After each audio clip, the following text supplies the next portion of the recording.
we got some pretty cool comics to talk about. We're obviously going to talk about Luke Cage. We're going to talk about Arrow, Supergirl, and the Flash crossover.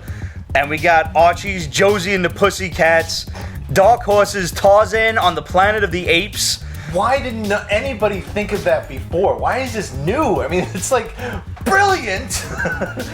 We got Batman Beyond Rebirth, Teen Titans Rebirth. We got DC Vertigo's Frostbite, IDW's Revolution, M.A.S.K, and the Micronauts.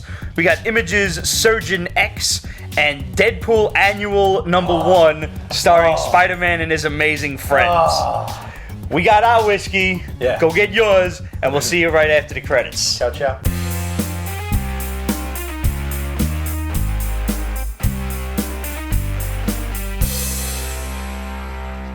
No, but seriously, like, how brilliant is Tarzan on the Planet of the Apes? The Lord of the Apes on the Planet of the Apes. And I'm saying to myself, at first I'm looking at the title, I'm like, how good could this possibly be?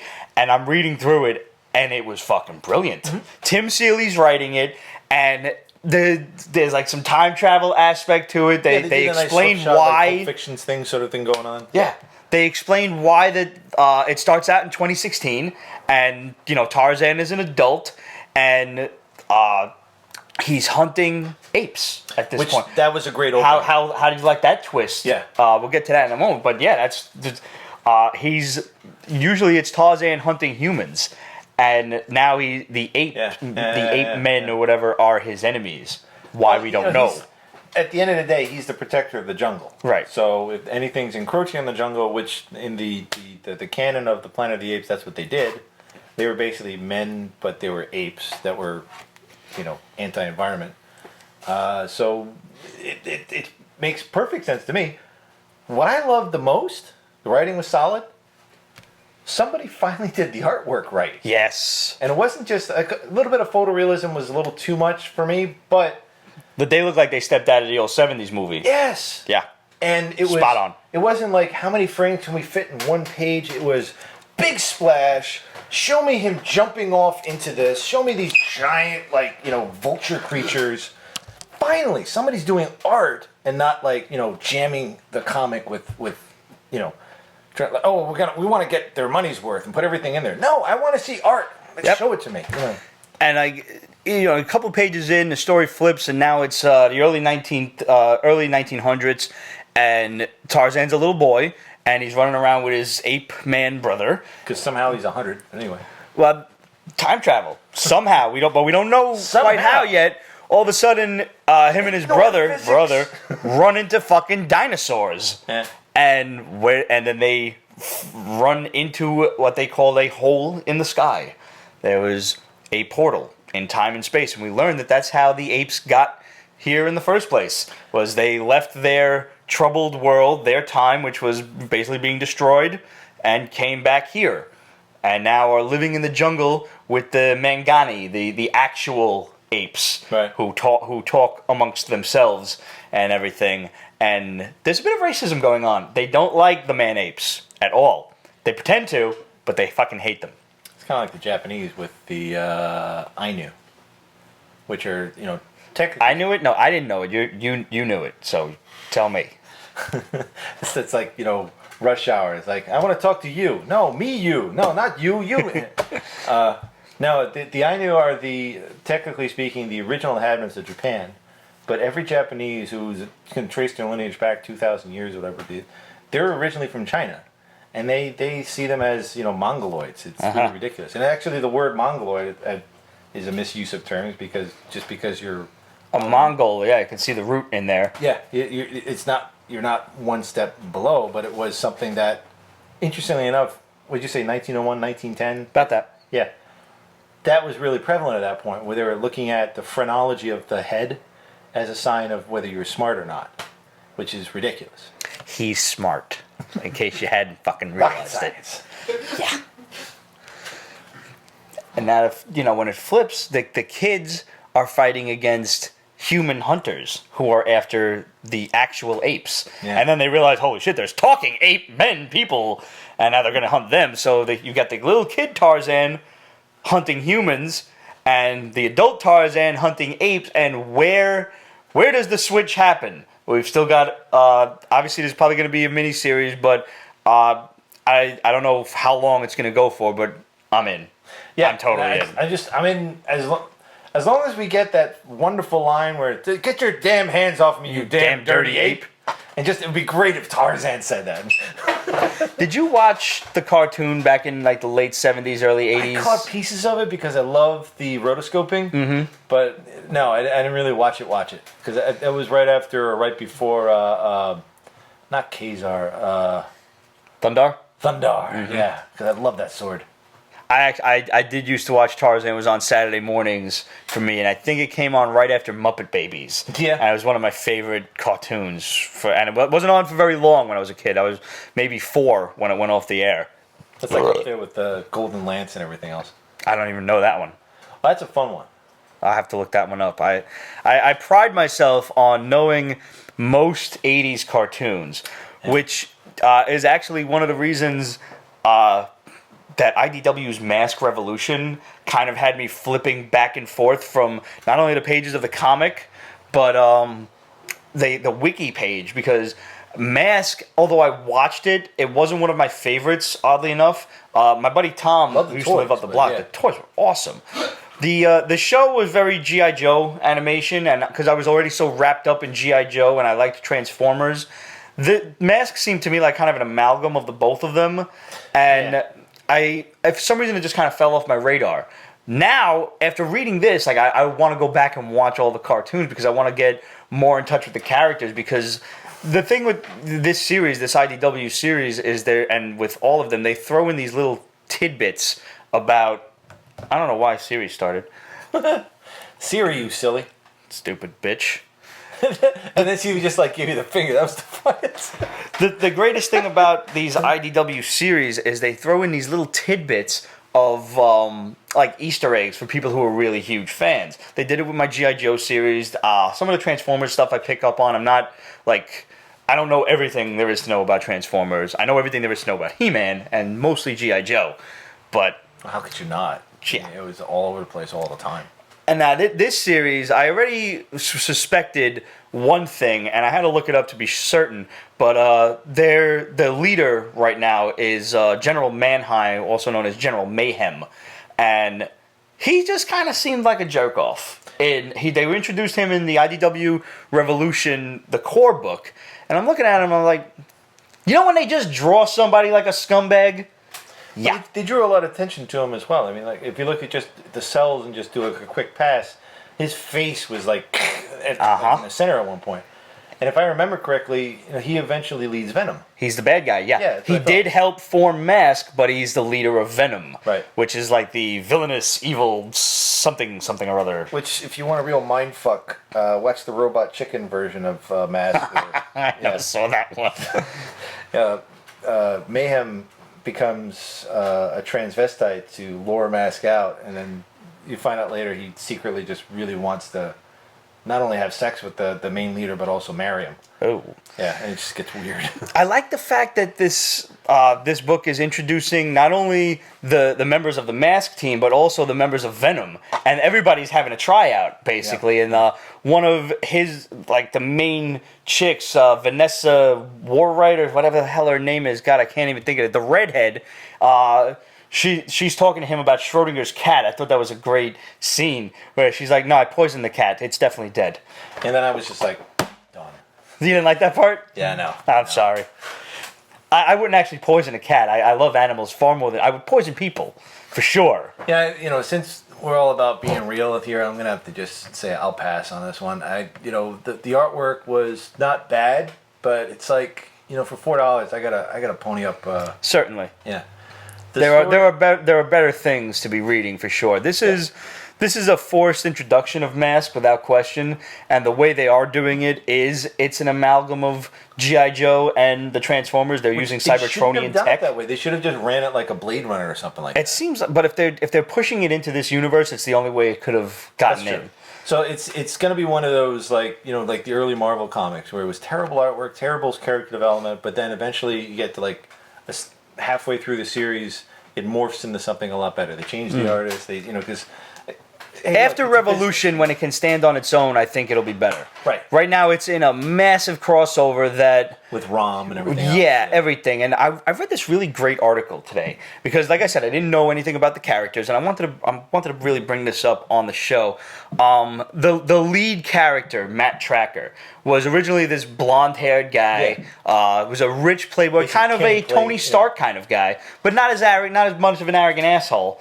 And he started M.A.S.K with General Mayhem to basically help people and protect people while he and the rest of the team led these other lives.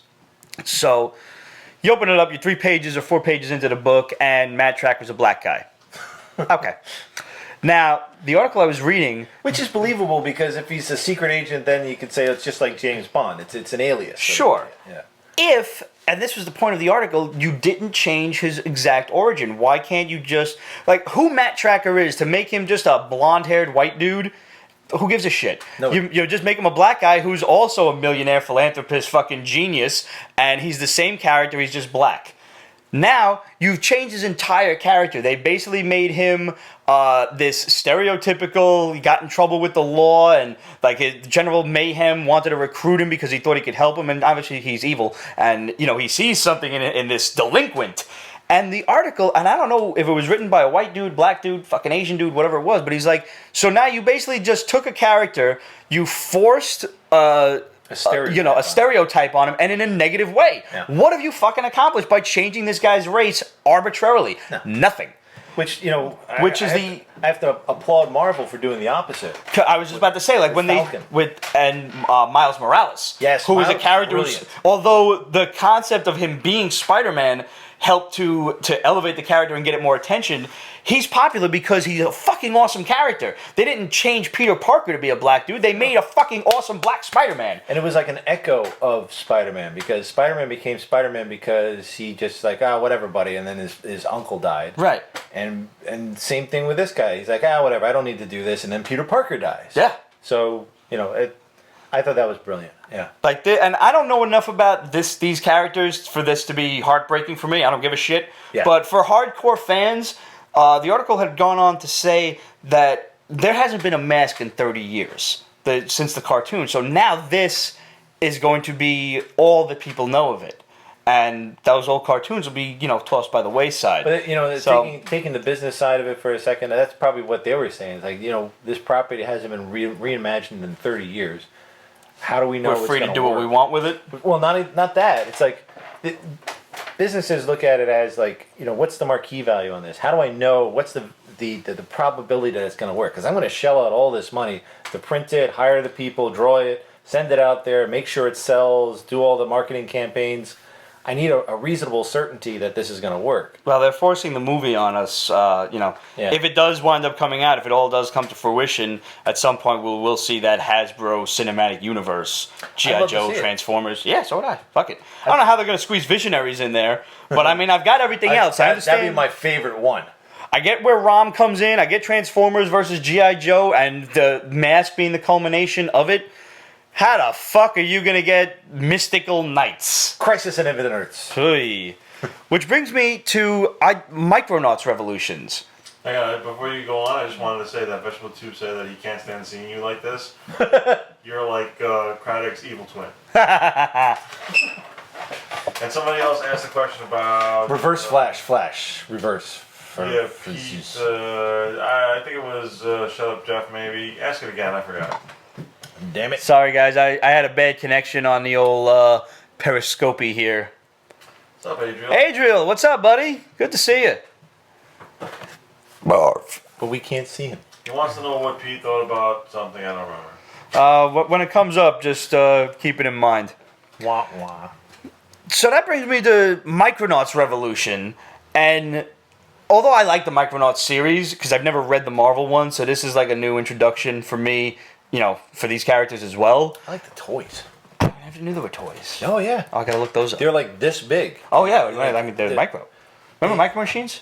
Yes. Yeah. And that guy that talked like this. The really, really fast talker guy. He's actually the Guinness record holder for fastest talker ever. And again, Robot Chicken reference. We should be being paid by these guys. When he was having sex, talking to the girl at the same time at that speed. Yeah. That's disturbing. Now, these guys are flying through space, and they fly through this entropy hole, which is basically devouring the entire universe. And they just wind up on another plane of existence in another universe. Plus, ripoff of Neverending Story, but anyway. And there's their bad guy, Baron Karza, and he's just there. And like the big thing was, I haven't seen you in years. Like, it was just a few minutes ago you were chasing us. But, well, that's entropy for you, and that seems to be time travel. Yes. But relativity. I don't know how this has so far nothing to do with the core Revolution title, where the dire wraiths have infiltrated Earth's many facets of government and are trying to take over the planet. The dire wraiths. That's Ram's bad guys. They're basically alien sorcerers. Really ugly fucking alien sorcerers. The juxtaposition of titles, the dire wolf or the dire bear is something that's just a giant, iteration of that. Sure. And then a wraith is just an evil spirit that is just pissed. And out. Yeah, they're not that cool. They sound cooler than they look.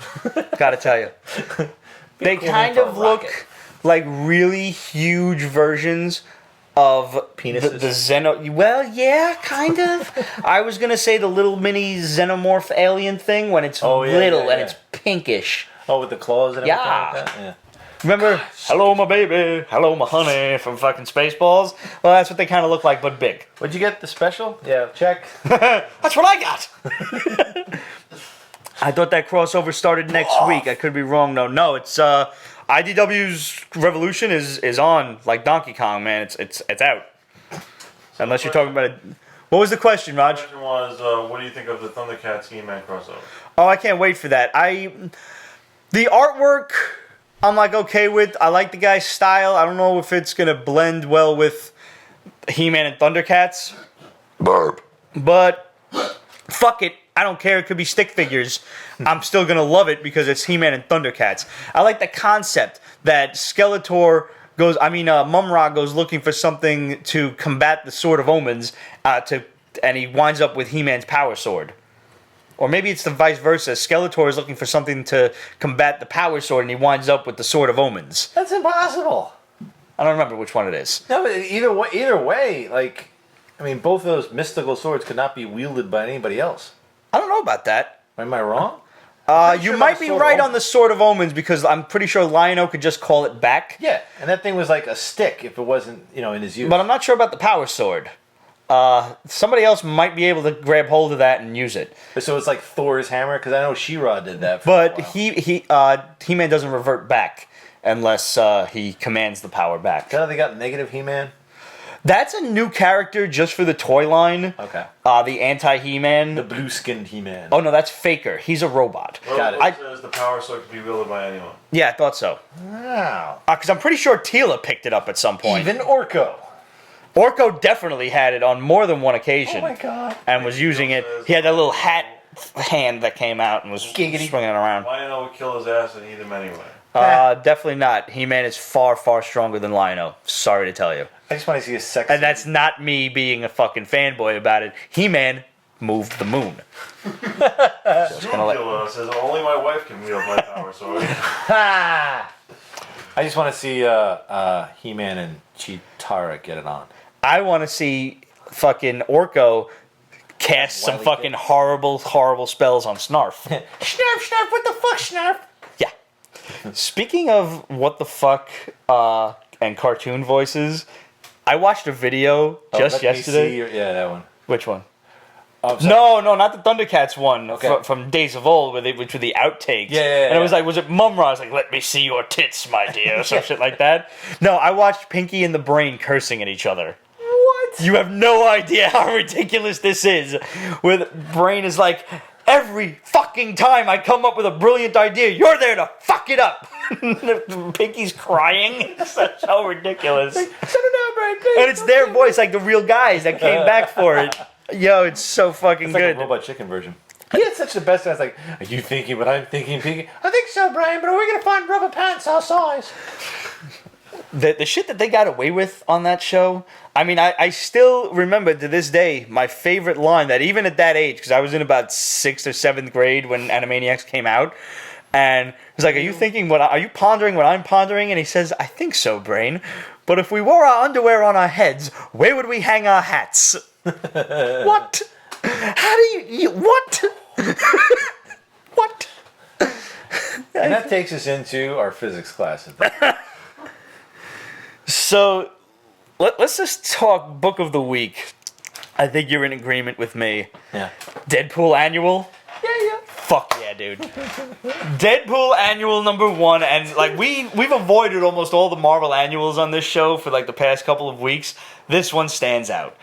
Annuals, the beauty of them is they don't have a lot to do with the current storyline, even though they're within, I guess, Deadpool continuity. has a storyline? Sort of. of all the characters. And I think that's part of what makes this book great, is it's not bogged down by the regular, series continuity or whatever the fuck is going on in the story. The opening story is Deadpool kidnaps Spider-Man and joins Firestar and Iceman as Deadpool and his incomparable pals or whatever the hell it is. And it's the same artwork as the Saturday cartoon. It mimics it so well. Like I can just hear Stan Lee saying, "Welcome back, super friends." Excelsior, true believer. There you go. Oh man, and like the scene with Aunt May, and it's like Miss Lion and I were so worried. I was like, that's some cheesy shit that would be written right into the show. The dog is worried. And somebody pulls a gun on Mysterio. Mysterio's like, I'm not afraid of you. He's like, BAM! And then blood fills his entire head. And then Electro was like, they're robbing a bank. They come like, what the hell? He's like, wow, Mysterio's a really good illusionist. And Dr. Rock was like, no, Electro, I'm a real doctor. That's blood. That's real. He's dead. And then Deadpool just starts shooting them. Doc Ock's trying to cover the bullets with his... It is as outlandish as it sounds. And then when Deadpool convinces the other two that the Sinister Six has killed Spider-Man, Firestar goes, oh my god, ape shit. Yeah, she's like, no more lies, and just turns the vulture into like a crispy Turn him into a fried chicken. What's the matter, Colonel Sanders? Chicken. Oh man, But the best was Iceman. He just makes a giant ice pick and impales the guy on it. Yeah. God, this book had me literally laughing out loud. But then Spider-Man comes back, and he's like, it was the worst experience of my life. I was buried alive. Deadpool. How come when Kraven buries you alive, it's one of the greatest fucking stories ever? But when I do it... And then Kraven like throws a snake that he got out of his pants, and then it hits him on the head. You see him pulling the fucking boa out of his shorts. He's like... And Deadpool's like...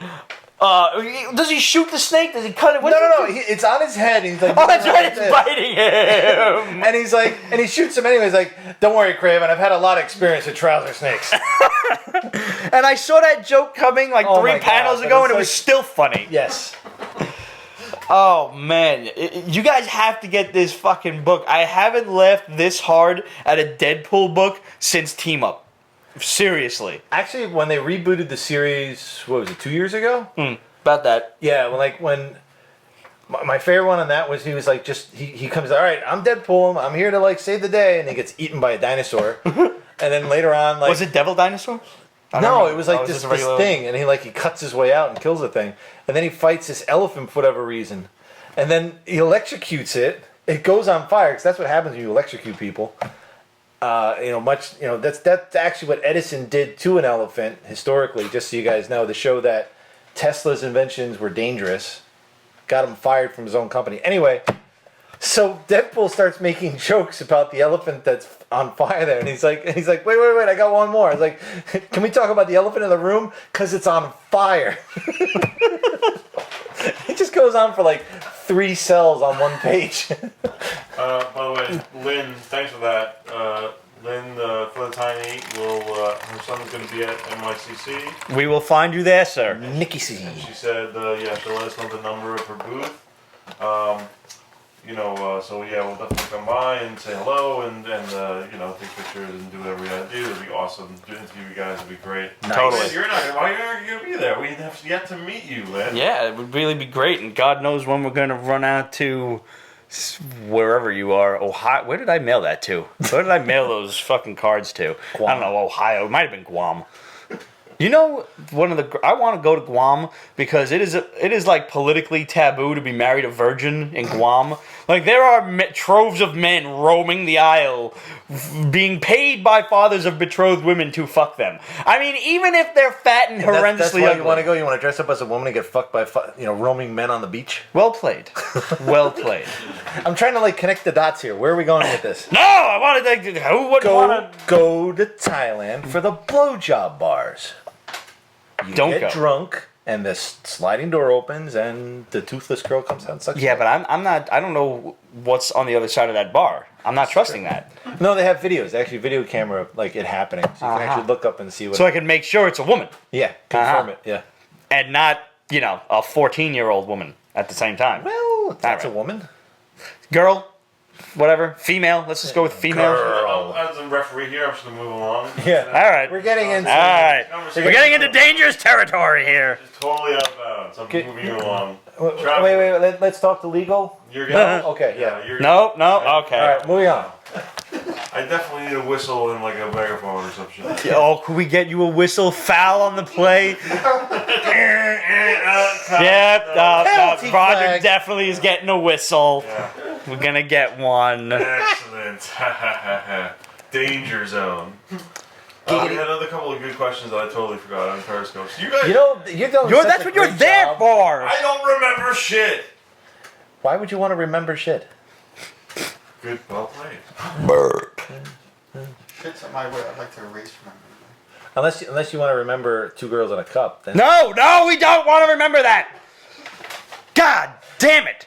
If you've seen Two Girls, One Cup, you have assholes for friends. I've seen it. Somebody has to... I have assholes for friends. You've seen most of them. Wait a second. Goatsy. What? Goatse. Goatsy. Now I'm the asshole. Go ahead. That's it. That's all I'm gonna say. All right. Assholes for friends. Consider me your asshole. Blue waffle? No, that's just about as worse. Okay. All right. If you guys don't know what we mean, IHOP makes this really interesting blue waffle. You should Google it. Why? Because I'm an asshole. That's why. When you watch the actual show, they'll be flashing red. Look away. Do not Google it. You've been warned. You should just flash it in for a half a second. Right. Pink. Things that you should not Google. It's subliminal fucking messaging in Pete's basement. Speaking of things you shouldn't do, we at Rocket Star wanted to congratulate Pete's Basement Pete for not only coming down to see our rocket launch and everybody here, but also for having that ghost pepper and putting the amount of temperature in his mouth that came out of this damn nozzle. So here is his titanium printed. We'll have a photo of this to pop up. Yeah. Chris originally gave this to us so we could give it to one of you, but we're not going to do that because it's fucking awesome. So maybe you guys can have the next one. We'll make another one, yeah. It's because honestly, I kind of want to show my mom this because she'll be fascinated by it. So yeah, they're going to make some more in the next couple of months and launch them off. So you guys can have one of those. Yeah, we're gonna do it from Kennedy, and we're gonna get Pete's Basement on base. Yeah. So we can do some extras. Well, speaking of presents, also got this really nifty Batman knife. I'm going to try to fucking not slit my goddamn wrists open. This thing is sharp as a motherfucker, I'll tell you right now. We need a tomato so we can show. I once read that a knife is not sharp unless you can shave with it. Not sharp. No, you're not using the blade. Use the front of the blade. This one? Yeah, there you go. Oh, okay. The guy has blades all over here, and I gotta tell you. I don't know. I shaved with it the last time. This was it actually did work. Maybe you need to moisten your skin. Moist. Do you have any last words? Moist. Oh, man. So, speaking of knives and shaving things and cutting things. And rockets. Let's talk about Image's Surgeon X. Oh, yeah. What'd you think of this? Couldn't get into it. Yeah, me neither. I tried. I read the whole thing. I really tried because I'm it looks like it wants to be a Blade Runner sort of end of the world. But it got a little too preachy about the whole antibiotics shortage and now we're using all this antibiotics on meat and fucking cows and shit and look, it makes sense. I understand we're using antibiotics in the food that we eat, and we're thus like perpetuating the natural creation of super germs that are resistant to the fucking medicine that we have. And in this futuristic post-apocalyptic world, which is only 20 years away, according to the book, medicine is very scarce. And now there's a whole big political campaign of your usefulness as a human being versus your right to live. So if you're not fucking useful as a human being, you don't get any medicine. And people are fighting against this. I tend to agree. I'm sorry. If you're fucking useful to society, you can live. If you're sitting at home, not wanting to work, watching your fucking 60-inch fucking LED TV, and you get a cold, fuck you. You better buy a lot of tissues. I disagree with that because I know you do. You have a heart, and I hate humans. we wouldn't have GoPro if that were the rule. I don't understand the correlation. GoPro, the guy who started, Nick Woodman, he started a company, epically failed, lost all of his investors' money, his family's money, and then became a beach bum. Was sitting around, watching TV, and all of his friends were going off and surfing and talking about how they couldn't get good pictures, and he's like, fuck! And he calls his mother and he's like, can you do me a favor and loan me your credit card? And that's how GoPro started.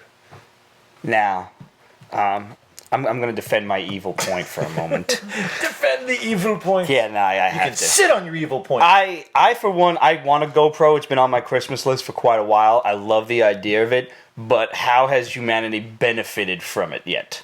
Aside from the fact that we got that nifty dude who sent the balloon up into space with one. All right, I got a better one for you then. Okay. Patent clerk. Okay. A bored patent clerk. Couldn't get a job as a math teacher.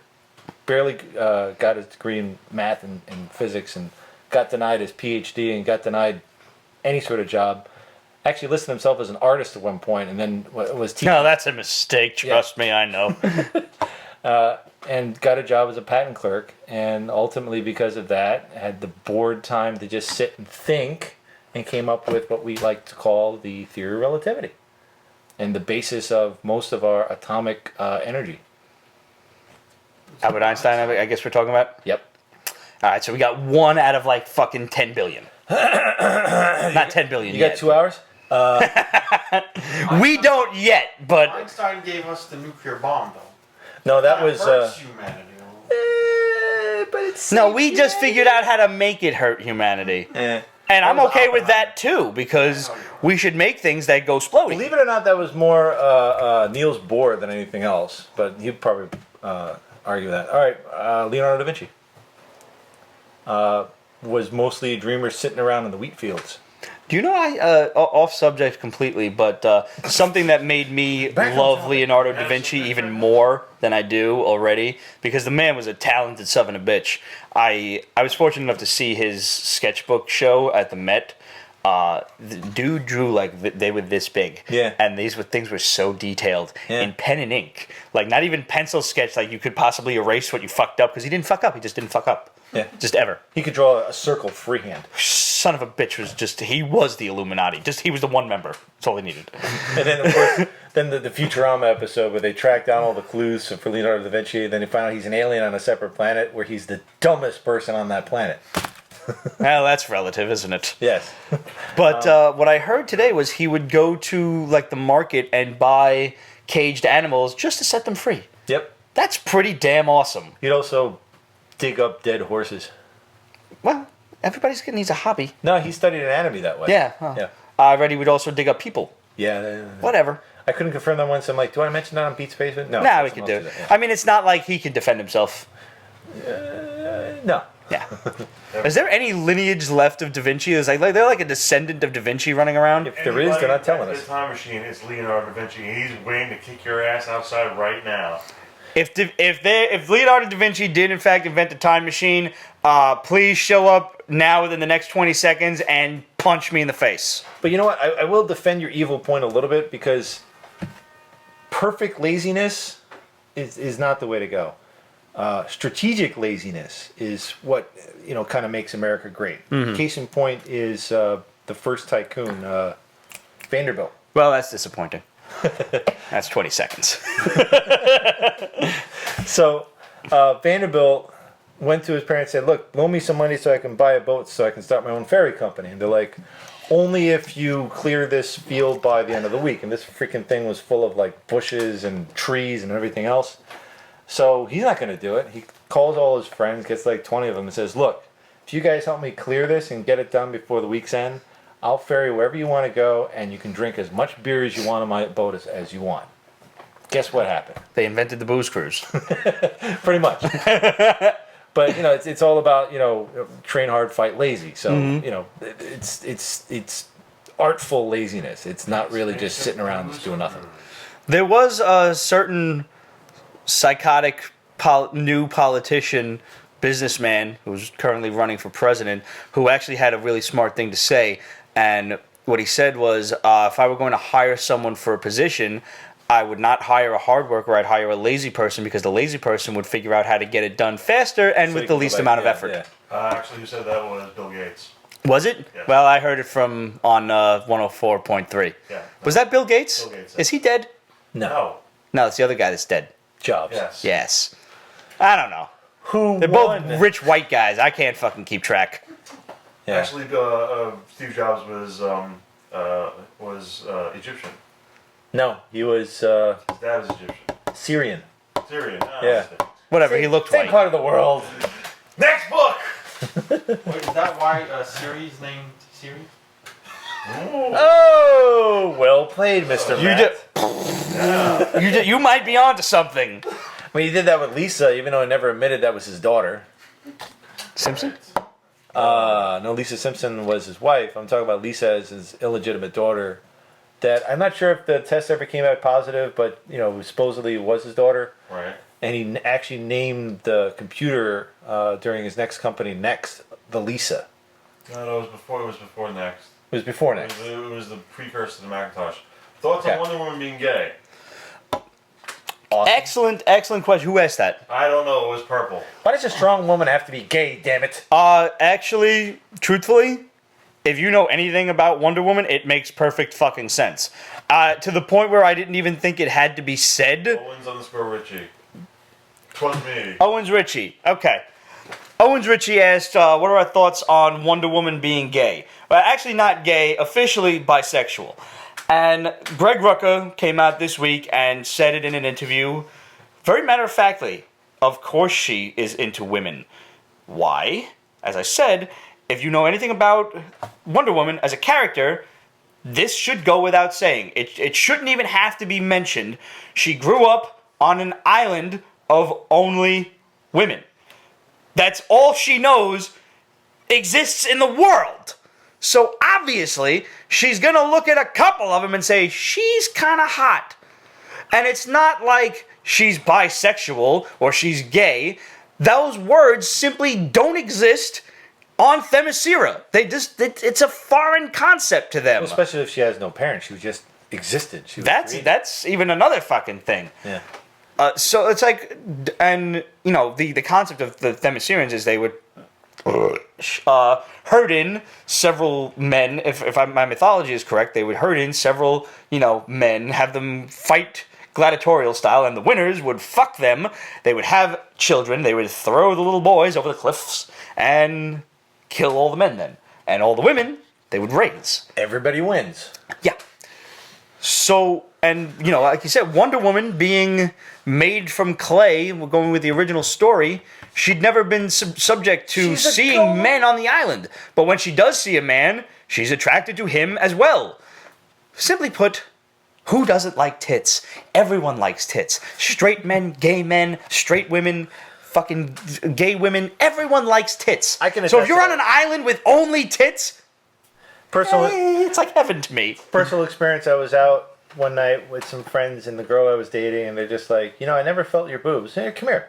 And then they just start feeling each other up, and I'm like, How amazing is that? My Like, life just doesn't watch. suck. Yeah, it's amazing. I watch my friends do it all the time, and it's just like, can I try? Like, did you realize how much fun you're having? it's like they're just feeling each other's deltoids. It's like, what?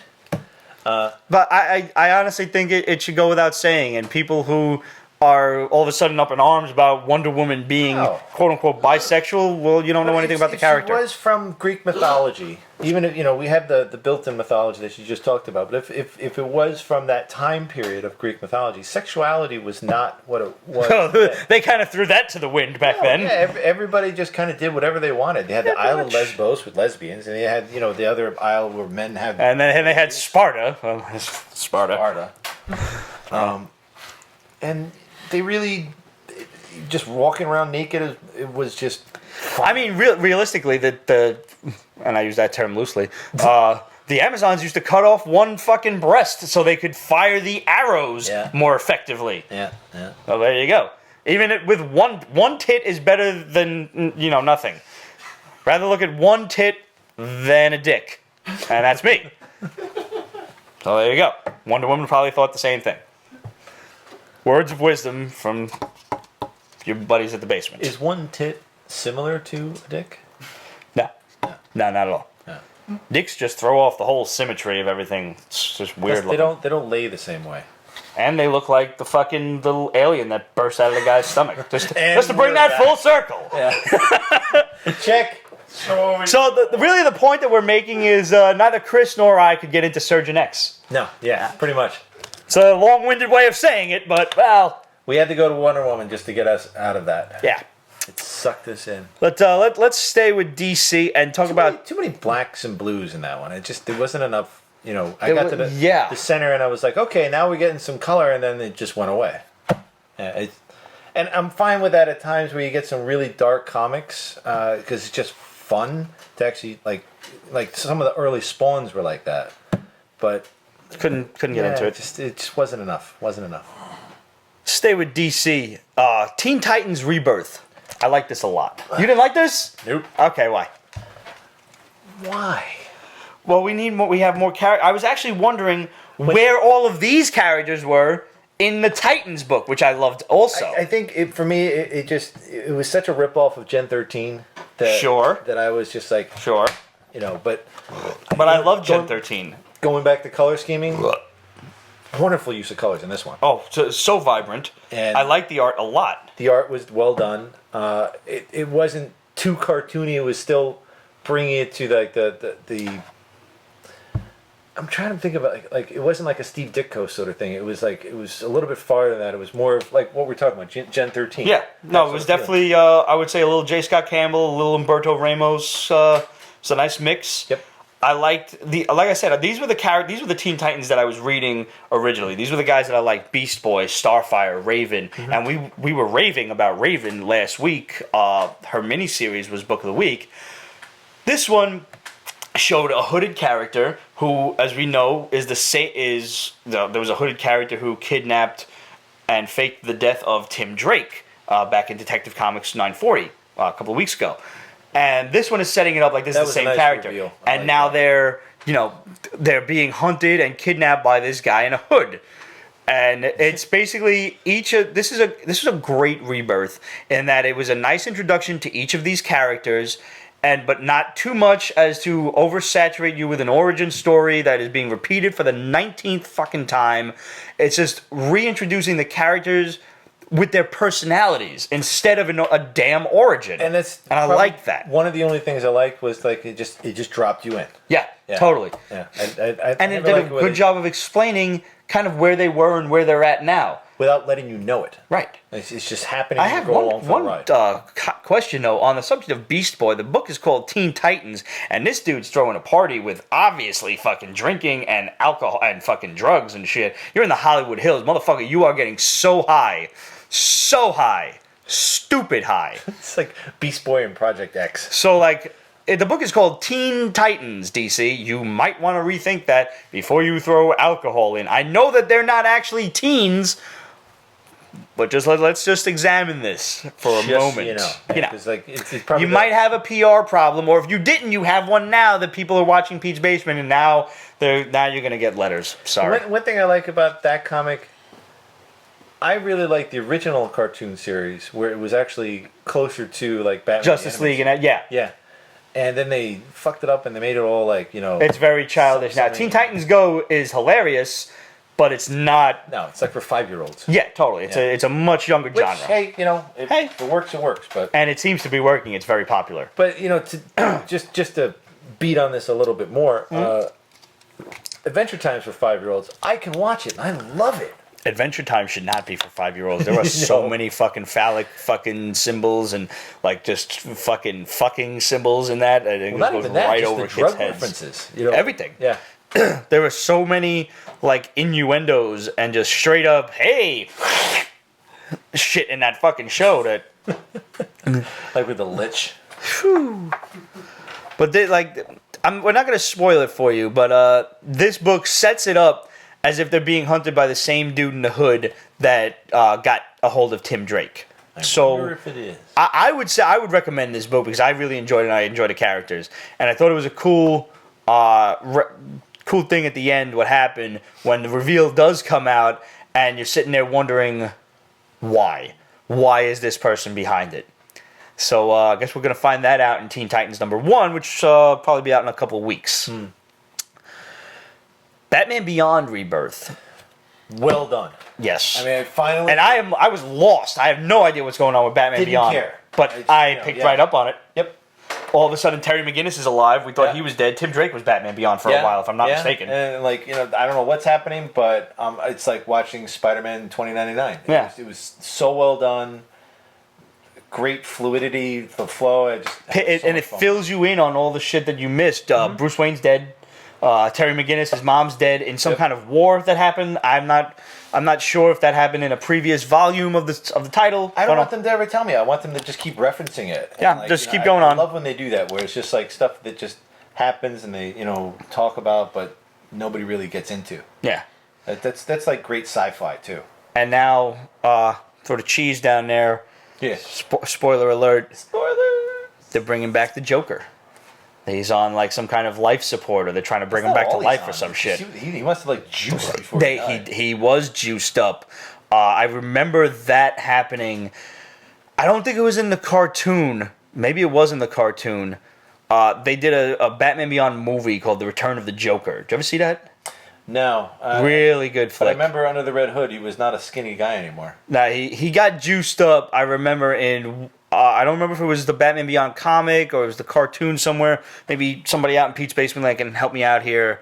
But in one, if you go through the special features on Return of the Joker, the DVD, there's some storyboards of some scenes that they wouldn't let off the cutting room floor. Yeah. Where it shows him killing Tim Drake, Robin, from like the Batman animated series. Yeah. And basically Jason Todd's him. He fucking beats him to death and then like hangs him and shit. It's fucking. It's very bloodthirsty. Yeah, I remember the crowbar scene. Yeah.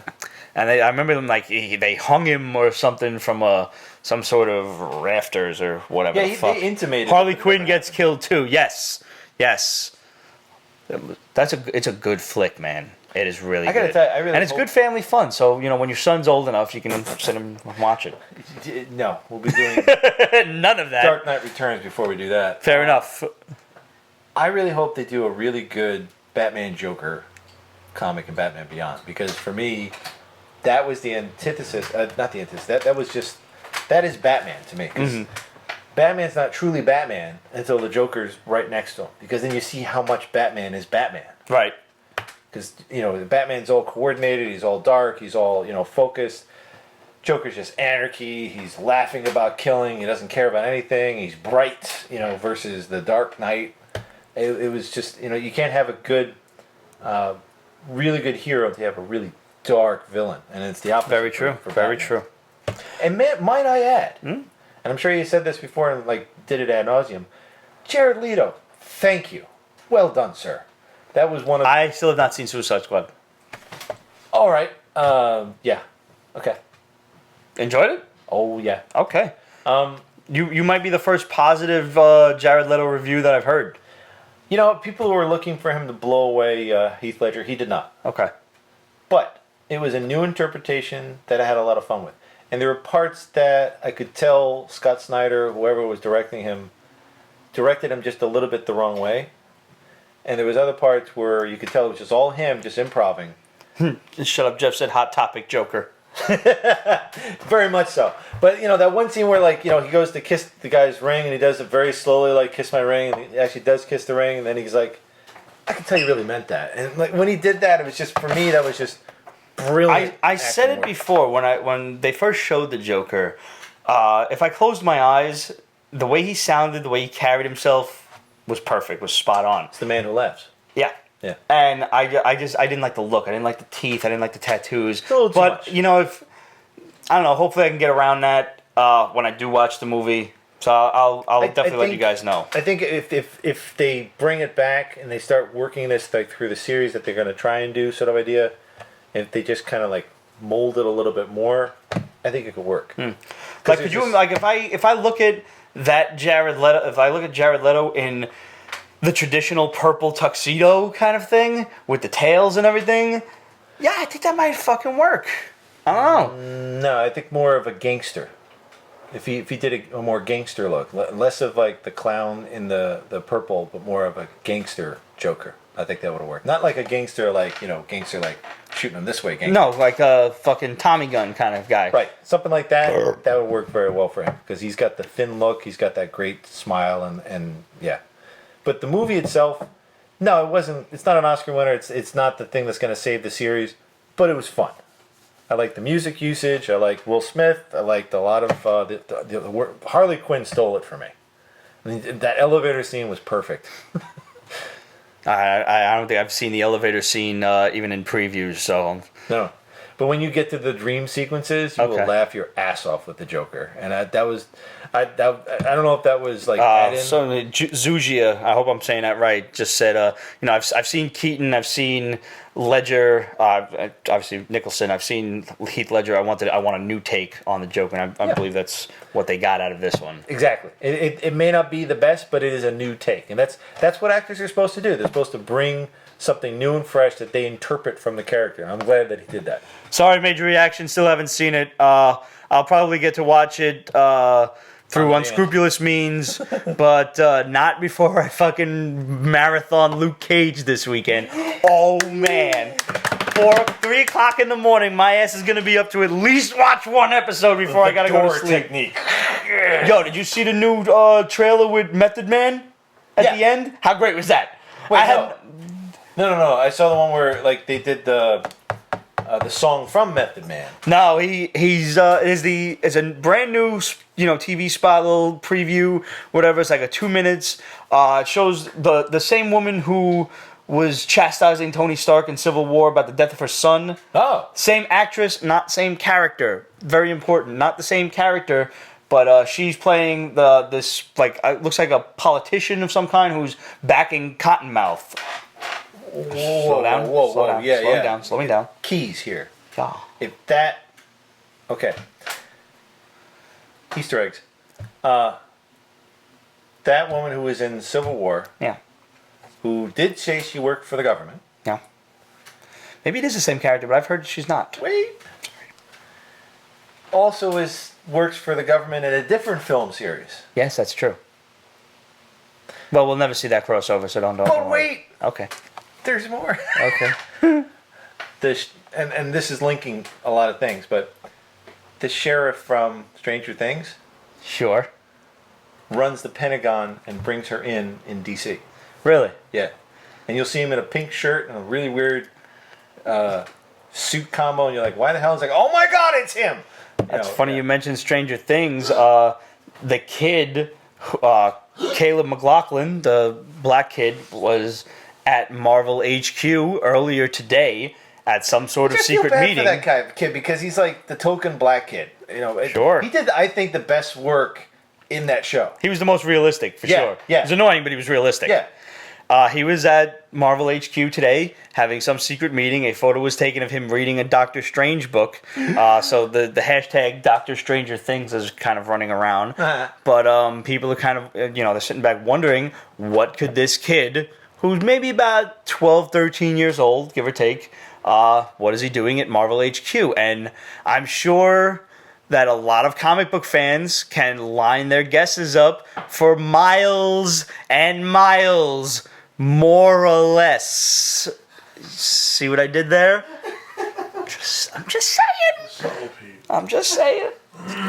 So, the Luke Cage trailer, they finally at the end, sees a couple of punks running into like a little bodega, and he's like, I don't got time for this. So he walks in, and the dude's like, oh shit, you're Luke, and he just flicks him and just smacks the other guy. I love that. And it's like Superman used to do that in Justice League. He would just be like, think, and the guy would go like clear across a football field. And just one of the best like starstruck moments. Method Man is in the bodega and he looks at Luke Cage. He's like, "Yo, you're him," and Luke Cage is like, "Nah, man, you're him." And he's like, "Yo, PLO style was my joint back in the day," and they just like, I don't know. It's just one of the greatest handshakes I've ever seen on TV. Like Wu-Tang is one of the besides Predator when they did the arm wrestle handshake. Oh, I thought you meant the Predator. No, when, in the beginning when he's like, Dylan! And he goes up to him and he goes like, you son of a bitch. That thing? I thought you meant the Predator. The Predator. Oh, they never shook hands. Yeah, I know. That's what I'm saying. I was like, wait a minute, I'm confused. They shook hands sexually, maybe. But I don't know about that. And that's how we got the alien hominid thing that looks like the thing from... Yeah, no, let's not bring that up. That's just a terrible, terrible sequel. Terrible. So I'm going to be up real late tonight watching Luke Cage, and by the time you see me next, oh my god, which will be for Comic-Con, yeah, it's tonight, bro. I will most likely have finished this series. I haven't been this excited for a TV series to drop since Netflix's first season of Daredevil, I think. Yeah, because wow. Well, I'm still holding out my biggest guffaw, not biggest guffaw, but biggest energy thing for when Darkhawk has his own series. But soon, very soon. They just mentioned. I only had to wait 30 years, but sticking with Marvel, they just mentioned the Darkhold on Agents of S.H.I.E.L.D. And now they've got these ghostly apparition people running around who are probably the Darkholders. They're people who tried to. The Darkhold is like an evil book of magic. It's a an book of Necronomicon. yeah, pretty much. Yeah. So, but it's like 100 times bigger than that because it was like more evil. Pre-Merlin times. Or yeah, it's Elder Gods kind of Cthulhu. Kaifon is like the god who wrote it and shit. And these people were fucked over by someone they're just calling him. They're not dropping his name yet. I'm wondering if it's Mads Mikkelsen's character from Doctor Strange, because he had a lot to do with the Darkhold, and his character actually, I had to look this up, is kind of a C-lister. And he's working for Baron Mordo, who I'm sure is going to turn face at the end of the movie, be the bad guy, and Baron Mordo is working for Dormammu. Are they going to bring the mindless ones in? I would love to see them, but probably not for this one. Yeah. But they are going to mention the Dark Force. Yes. Oh, yes. And I was surprised to find out, because I love Darkhawk, and I love everything about it. I have actually bought 2 more of the comics that I already own today from Midtown. Thank you, Midtown. And thank you, Ben, for helping me find that. But it's been around since the 60s. Yeah, it's been around for quite a while. Blackout, which was kind Blackout actually first appeared in the 80s in Daredevil, believe it or not. Daredevil was his first appearance. Was it that? Or yeah, I bought his first appearance a while back for like $5. But wasn't it a different... Mephisto's been around for quite some time. Yeah. And they're supposed to drop Mephisto's name in Agents of S.H.I.E.L.D. And you had brought it up earlier before we started filming that all of a sudden in Agents of S.H.I.E.L.D. there's a worldwide blackout. They actually said it, like, there's a blackout. But the blackout that we know and love is different from an earlier iteration of blackout. I don't know if that's the one you're talking about from the 80s. I'm talking about Mephisto's son. No, there's another blackout that actually used the Dark Force. Really? He actually said it was used the Dark Force. And I forgot who he went up against. I think it was actually up against another thing you got to mention, the... not the Patriots. I'm thinking it's the Patriot who leads them, but... The Liberty Legion. We found out this week that the new director of S.H.I.E.L.D. We reported last week on the Periscope, didn't make it to the YouTube video, that it was John Steele, but it's not John Steele. It is in fact Jeffrey Mace, the Patriot. We also have a bomb from the Shadow, just a minor one that said Paladan, or Paladan, however you pronounce that, will be mentioned in Luke Cage, or he's going to pop up in Luke Cage. He was a big Spider-Man thing, and all he was just a mercenary, right? Yeah, he's just a mercenary with some pink fucking, like, purple, PVC right? kind of thing. And he's got like this, like, He's got like the Cyclops thing going on. Yeah, he's got like a little bit of a fucking G.I. Joe helmet kind of thing. The only reason I know for about him is because I started collecting the McFarlane Spider-Man early on, and he was in Spider-Man 298 or 297, Amazing Spider-Man. Marvel is actually developing the Invaders and the Liberty Legion for some World War II stuff, so we may see them pop up. I know. I didn't know either one. Like Captain America, Namor, Human Torch. These were the mainstream guys. And by Human Torch, I mean the original Hammond Torch, and Toro. Yeah. We got Namor and... Well, by the way, well done, Marvel, for actually bringing in the Human Torch without bringing in the Human Torch. So you can kind of say it to, like, Fox, like... But they're supposed to be holding off on bringing back Hammond for a Namor movie. Right, yeah. Which we also have it on good authority. Another bomb from the Shadow. Let's just cover all the Marvel bombs while we're at it. The Doctor Strange sequel will feature the Illuminati and will have Namor and Reed Richards in it. I can't get into Namor. He's a badass, but... He is quite the badass. So what? I mean, he tells it like it is. I mean, I really liked him... In the recent iteration of I think it's New Avengers or Secret Avengers. New Avengers, right? Where they had yes, they were the Illuminati basically, and they divvied up the Infinity Gems, and he was the only one that kind of was realistic. Marvel is also moving ahead with the Man-Thing for Agents of S.H.I.E.L.D. We're not sure if he's going to pop up this season or not, but with Ghostrider forming the Midnight Suns, and he's going to recruit the Punisher after they get finished fighting. Morbius, Blade, Moon Knight, Satana, Hellcat, Damon Hellstrom, and Darkhawk. So there's your Darkhawk. Not all of these will be in the first season, but the Midnight Suns are heading to Netflix, and they will be facing off against wielders of the Darkhold. I would love it if they just bring in Darkhawk, but don't tell anything about him. He's just there. He's part of the group, and that's it. I do remember the Man-Thing movie on Sci-Fi Age Art. I do. And Werewolf by Night will also appear, but he and Man-Thing will not be regular members. They'll just kind of pop up, when necessary. There is no date or casting yet for Midnight Suns, but it is coming to Netflix. We know Ghostrider's coming. Now, with Punisher showing up on the season finale of Agents of S.H.I.E.L.D., with Blade showing up, we're moving forward really fast, like steamrolling ahead with the Midnight Suns forming. One thing that we brought up last week, that we didn't bring up last week, but mentioning the fight between Punisher and Ghostrider. Ghostrider is a very powerful character, and hand-to-hand, Frank can't beat him. Nope. But Frank's smart enough not to fight hand-to-hand. And one of Ghostrider's main weapons, and I'm not sure if this new one, Robbie Reyes, has this power, but I don't assume that they would not give it to him, is the penance stare. Do you know what happened when Ghostrider tried the penance stare on the Punisher? Didn't affect him. It did not work. Didn't care. Nope. Because the penance stare makes you regret all the horrible, horrible things that you've done to people, and it makes you feel them.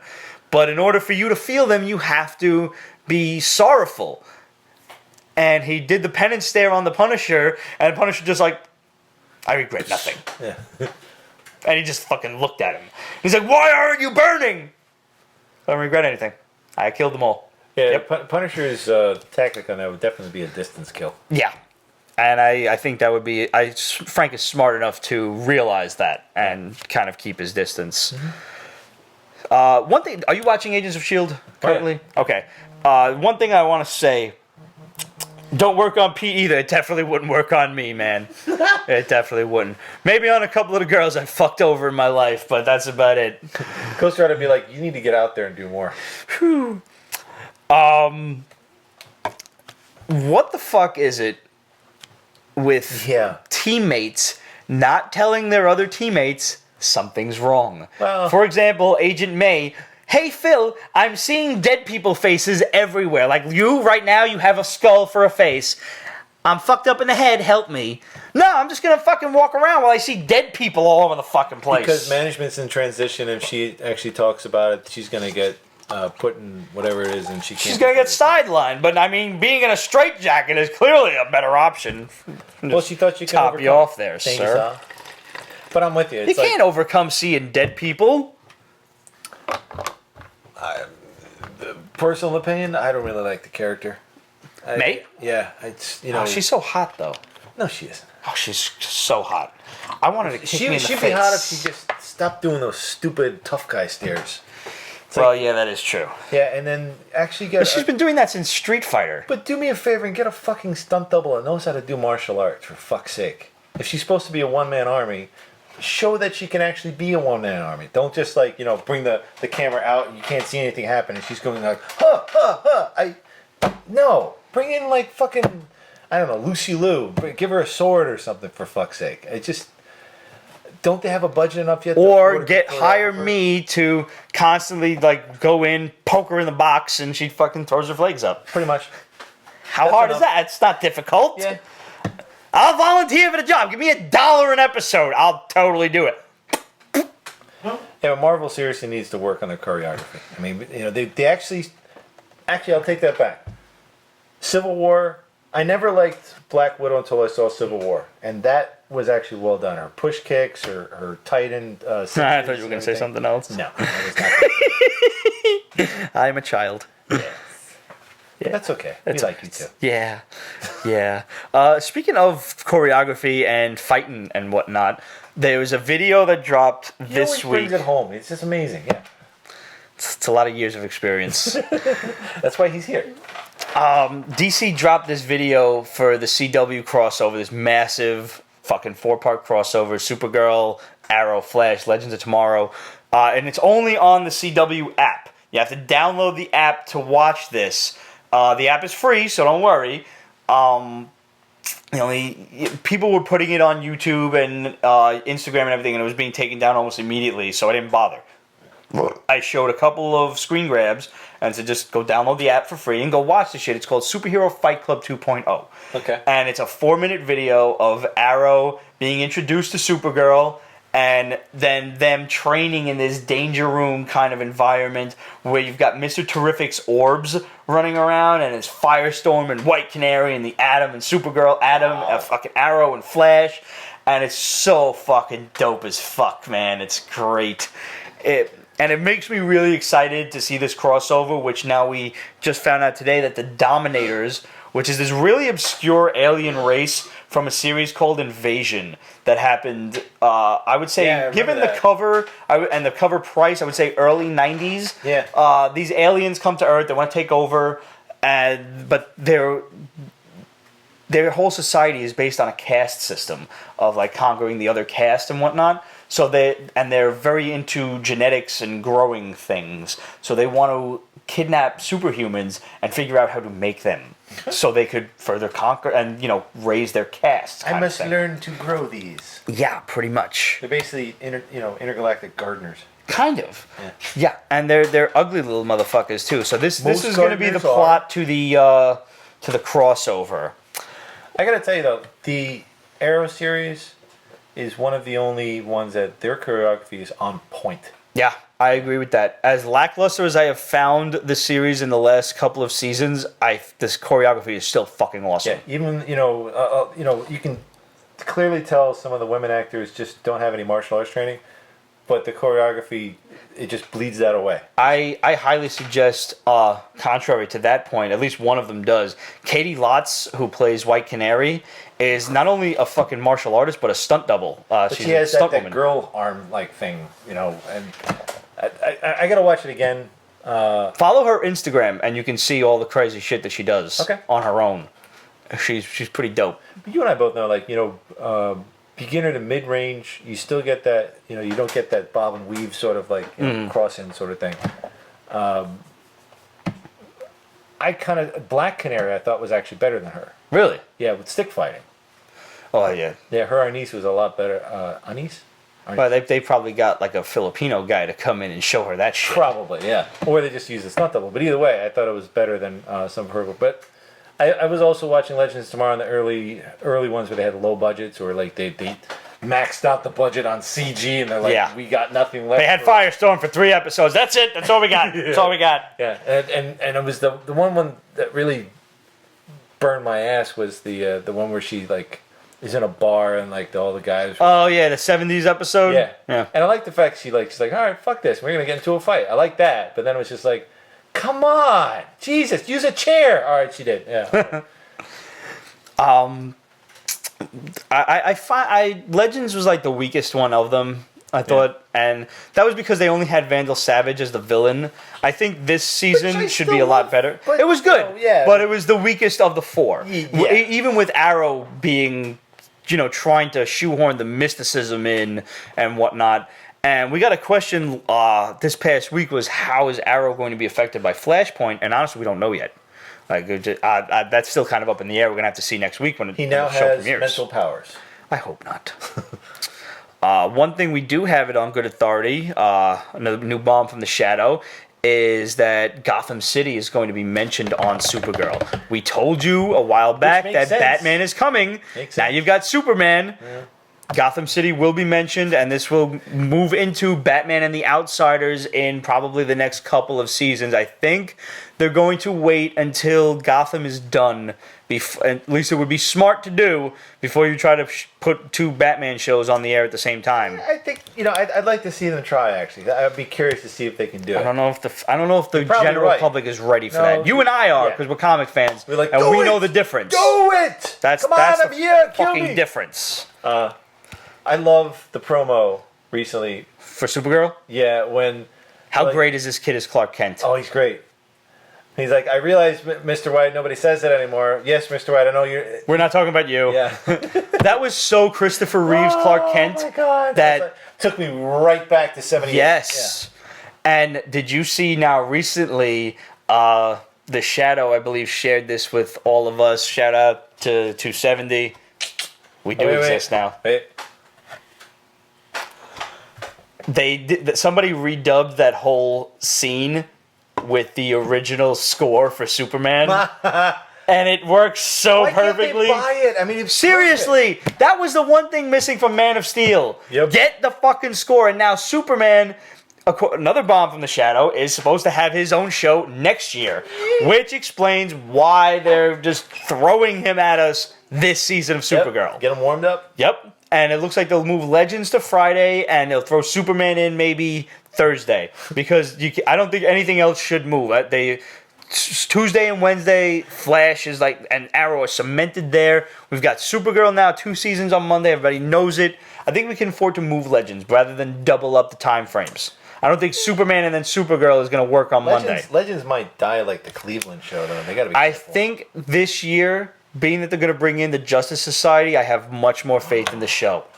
Yeah, we've already seen Our Man. We know Red Tornado's coming. We know Mr. Terrific is going to, kind of suit up this year. Arrow's been training him in some of the preview footage. We got old time Flash, so yeah. We've got Golden Age Flash. We now have confirmation that Obsidian is in fact the son of Alan Scott Green Lantern. That happened this week, so we're going to have a Green Lantern on the fucking show. It is a great time to be a comic It so is, man. And what my favorite, not to interrupt, no. My favorite part of that promo for the Superman and Supergirl was when Superman met Toyman, and he's like, "This is my cousin," and he's like, "Oh, I have so many questions. First thing is, how do you shave?"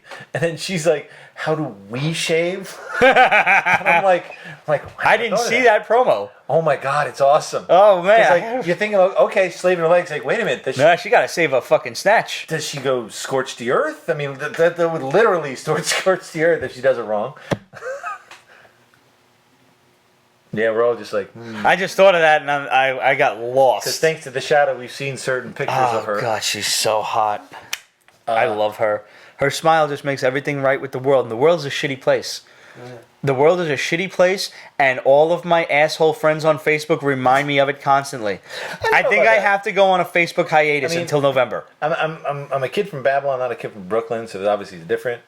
But, I went to Wall Street, started my own company, and now I'm starting a rocket company in this shitty world. So I got nothing to complain about. And I'm married, I have a kid, and live in Manhattan. So, yeah. Your personal world is quite good. The rest of it around you. Through hard work, back to your evil point. Yes. See? If you're not working hard, you can die. It's just the way it goes. Speaking of a good time to be a nerd. It's like Ebenezer Scrooge. Like, just hurry up and die. Increase the surface population. You're using up oxygen. Apparently, we broke the Earth enough that now we're like the CO2 levels are just beyond fucking help, and we're all doomed. CO2, we still have that left? Yeah, apparently, I don't know, some sort of global warming thing. I was reading an article. I don't know, some sort of article that we're fucked. Well, we're fucked again. We're fucked. According to Image, on one hand, we're global warming, but according to DC Vertigo, we're global cooling. Which is it, comics? See, oh my god, you just gave me the almighty segue. You really did. Thank you. One quick second, because we're going to talk about DC Vertigo's Frostbite, which is the last book of the day. But before we do that, our last bomb from the shadow. What is the one thing that nobody's spoken of? We're introducing Superman into Supergirl. We've definitely talked about tits. We're introducing Superman to Supergirl. Supergirl is teaming up with Arrow, the Flash, and all of these guys. We're going to have a race between Superman and the Flash. It's going to happen. And then Batman's going to show up and like, what are you doing here? I'm going to fuck all you guys up. I'm Batman. Seriously. By the way, did you see the dude decked out in the costume for Ninjak for the Valiant Cinematic Universe? I'm like... Pretty dope. I had to look at it a couple of times. I thought it was just artistic rendering. I'm like, no, that's... No, I thought it was a cosplayer. I was like, yo, we did good, but it's the fucking actor, and these are the first shots of Valiant Cinematic Universe. Good for them, but somebody had asked, just to get me to Exo Manowar. Is Valiant popular enough to have a cinematic universe? Sure. And I said, amongst comic fans, sure. Amongst the general public, no. And I think that could work in their favor. But the better, yes, because not a lot of scrutiny. Better question to ask is, can the content carry it? And Valiant's problem is that they're not jump-on friendly. No. Is a lot of their stories intertwine with each other. Think like Stan Lee writing Marvel in the 60s. Everything is. But you know what? They would be smart to start with Exo because... they're going to start with Harbinger and then go to Bloodshot, apparently. I know, Exo is like 5th or something like that. But I think that's what's going to carry them because it's basically the steroided out Iron Man. Yep. And Iron Man rebooted this cinematic universe. So I just want to see them do it right where it's a Visigoth who doesn't speak English for a good half hour of the movie and then becomes human but that whole like juxtaposition between modern life and Visigoth. Right. But he's in a piece of armor that's so advanced that nobody can touch him. I do like Exo. He's one of the characters that I started reading when I was... Him and Magnus were kind of like my two favorite characters. And then they introduced Ninjak. Yeah. Magnus was such great artwork. I like the old... Like, when they started bringing in the Gold Key characters. I got lost when the continuity just got so intertwined that I'm like, I can't keep up with them. Deathmate, you know. I have confirmation on this. I'm not sure if this is officially super duper official, but we do know, thanks to Stephen Amell Instagramming and tweeting the picture of him next to Deathstroke Terminator on a park bench. We know Deathstroke is coming back. We told you guys about that weeks ago, but I have a confirmation from the Shadow. I don't know if this is officially official. Manu Bennett will be Deathstroke. Everybody is out there saying, we're not sure, we don't know, maybe not. We're fucking telling you it is. So, if we're wrong, you can crucify us. If we're not, well, we were right, and you heard it here first. News before it's news, people. That'd news be great before because it's it's just more ammunition for Crisis of Infinite Earths. Where this Deathstroke is different from the I forgot the other actor's name. Starts with a G. The dude he was Flash Thompson in Spider-Man. He was the fucking werewolf in True Blood, and he was also one of the good friends to Pee-wee in Pee-wee's new movie. Was he really? Yeah. I can't think of his fucking name. He had to get to his party in New York City. That's why he went to New York in the first place. Like Giacchino or something like that. I can't remember. Joe Manganiello. That's right. Thank you. I was like, I know he's got a fucking long-ass Italian name. I can do this. Leave it to the Italian. You were talking about global cooling. Yeah. DC Vertigo's Frostbite. And now the first thing I'm thinking reading this is the exact opposite of Eclipse from, I think it was Dark Horse that we read a couple of weeks ago. Image. Yeah. Okay, thank you. Yeah. Oh, that's right. It was Top Cow. Image Top Cow. Yeah. And I remember commenting. I was like, holy shit, it's a Top Cow book. In Eclipse, the sun was like super hot and you would burn instantly. This one, it's so super cold that people are dying in the cold. Mm-hmm. And it's not too far into the future. It's 50 years into the next ice age, so you're maybe looking at 100 years or so. And you know, Maybe even less. Everybody's so cold that they've got these little artificial heating boxes that you got to pay for and everything. People are dying and whatnot. There's some bounty hunters hunting down this doctor and his daughter. You're all like, why? And as the book progresses, and you being a scientist, I think you would. I was happy with this turn of events because I'm sitting there like when they pulled these couple of punks start harassing this elderly couple who have blankets on. And they pull the blankets, like, give me the fucking blanket, old man. And he's all blue underneath. He's like, please, I'm so cold. And they're like, oh shit, he's got frostbite. And it's not frostbite like when your skin turns black and the shit falls off. It's like he's turning to ice. Yeah. From the inside out. And then they break him into little ice cubes. With a silver baseball bat. I love that. And like they're talking about this infection of frostbite and the way the disease spreads. And I'm sitting there like, it's just frostbite, man. What the fuck? How cold could it be? Because if you were that cold to freeze instantly, it'd be really fucking cold. And then they start talking, like it's later revealed, spoiler alert, the old man is the last living scientist who fucked up a cold fusion reaction experiment. So how did you feel about that? Like cold fusion is like one of the prolific mythological sources of futuristic energy. If we could just possibly figure out how to do it. Well, you know, truth be told, I fluffed over that because they shot his ass. Cheese. And that was fucked up too. Oh my god! She was like, that. You killed my whole family! Bang! And it wasn't like, you know, like up here. It was no, like I'm gonna make it pull hurt. the gun underneath, like here, and just put it up to his chest, and they blew out his side. And he's like, why? I was like, well, I'm gonna tell you why. While you're dying. Yeah, and he's like, you tried, you didn't do. Jesus. No. Cold fusion. Explain cold fusion to the Pete's Basement fans in layman's terms so they and me can understand. Well, let's talk about nuclear fission for a second. Nuclear fission, you basically take a particle and split it. Yeah. That's somewhat easier to do, and you can do it with less energy than what you have to do with fusion. You literally have to put two things together that the force are separate. Yeah. It's like me trying to fuse to this fucking table. Yeah, and it's called the weak force, but it becomes very strong when you try to push things together. If you can overcome that, you have a massive amount of energy release and they fuse. And that's what our sun does. That's how we get sunlight and everything else. And heat. Lots of heat. Yeah, and it takes a ridiculous amount of heat and energy to create that. So they're trying to utilize that same amount of energy but without the heat. That's cold fusion. Yeah, and cold fusion would be, so you can do it tabletop. So I could have something that happens right here that's making fusion without having to be enough to melt the whole place. Sure. You know, I can, and theoretically, all that energy that comes out would be free and easy. Truth be told, Rocket Star is actually working on this. We're backdooring our way into it. We have a patent on... And free and easy, down the road you go. That's the idea. Yeah. I got a question. Yes. Well, fission creates a lot of energy too, right? Mm-hmm. When you split an atom. Well, yeah, look at the bomb. Yeah. But the first hydrogen bomb was actually a fusion bomb. I didn't know that. Yeah. It actually did do a little bit of fusion, and that's why it was so big.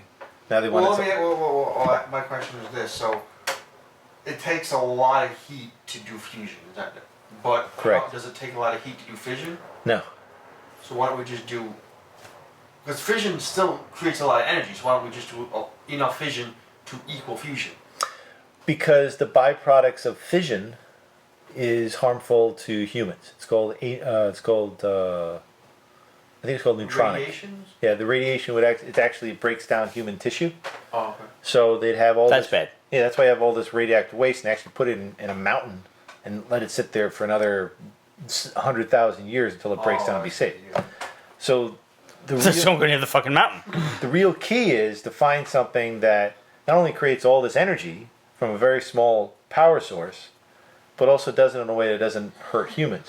So could something like this happen, or are they just extrapolating the concept of cold fusion? And Extrapolating the cold from the fusion. I mean, theoretically, they could ice it down so that all of the heat happening in here would not be felt out here because they're bringing it down to absolute zero. But in order to do that, you'd have to have a huge heat pump.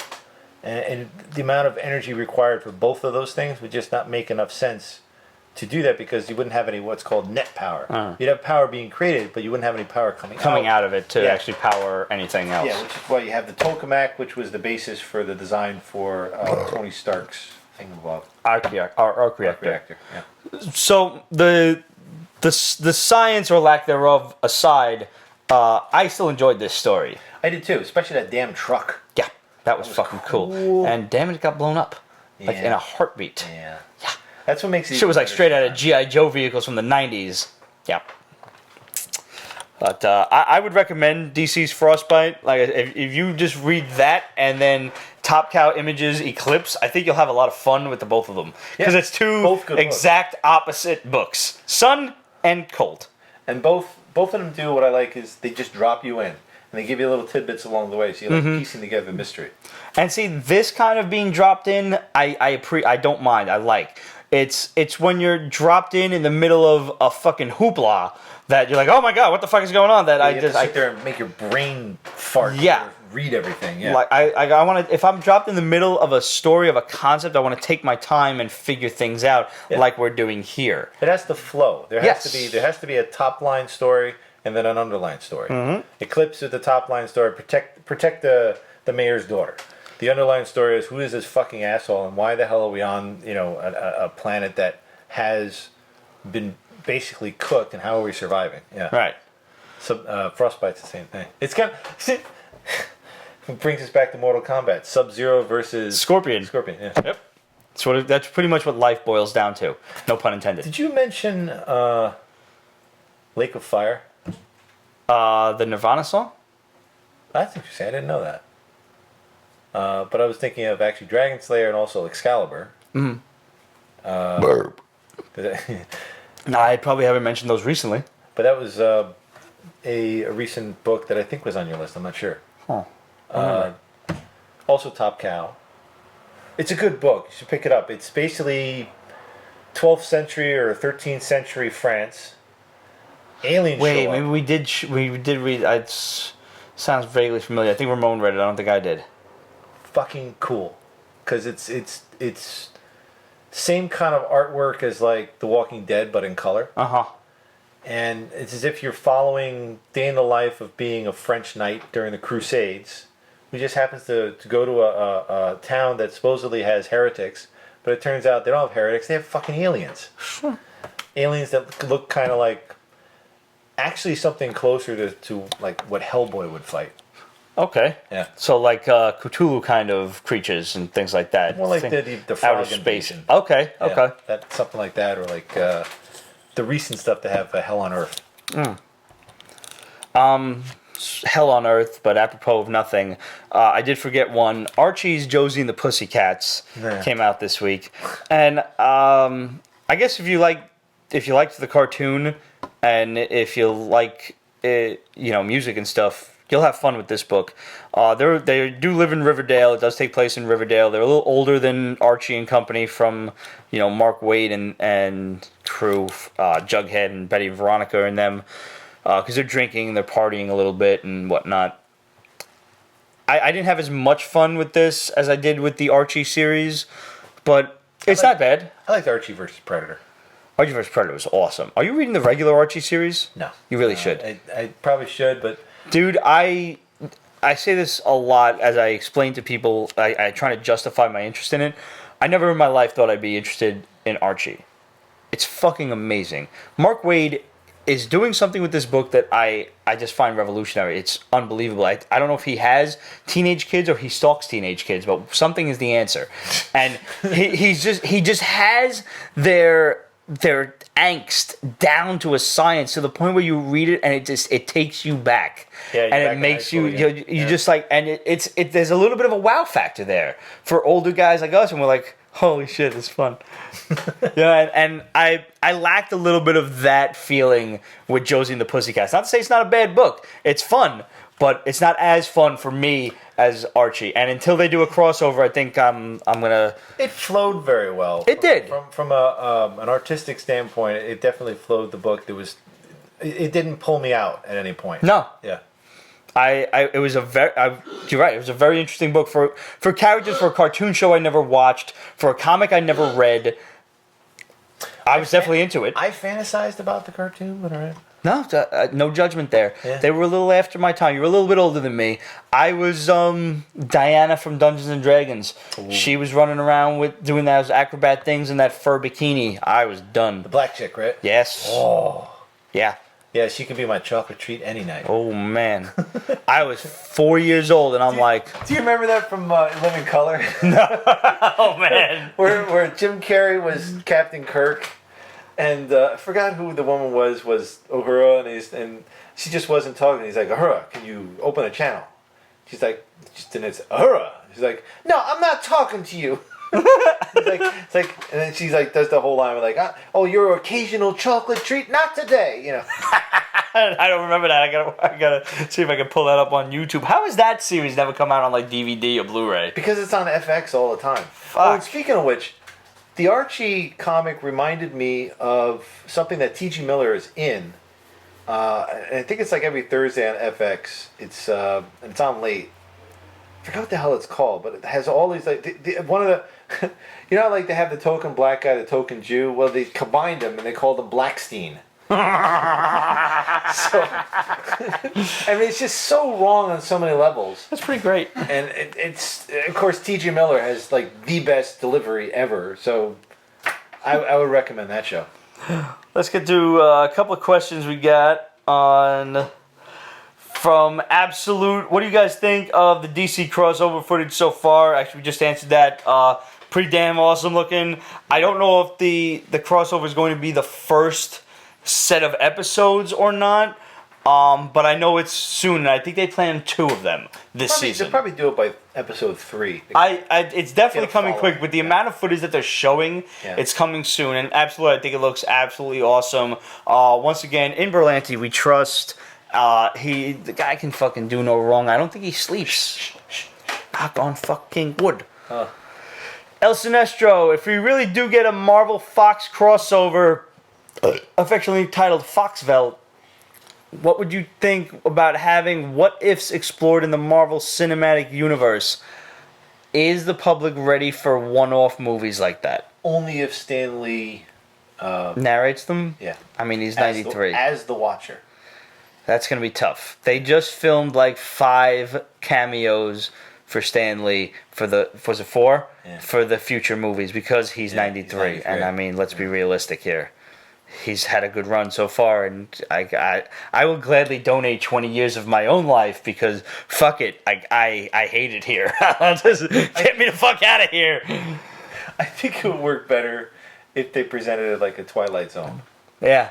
I think that would be, I think with that, I think that would work as a TV series. Mm-hmm. I think that would be cooler than a cinematic movie. Yeah, and you know what? Jeff Goldblum setting it up. Ha! Jeff Goldblum would be cool. Yeah. That's a good call. Yeah, and I can totally see him doing like, life finds a way. So do you think we'll get any Ghostrider crossover action on Netflix's Defenders?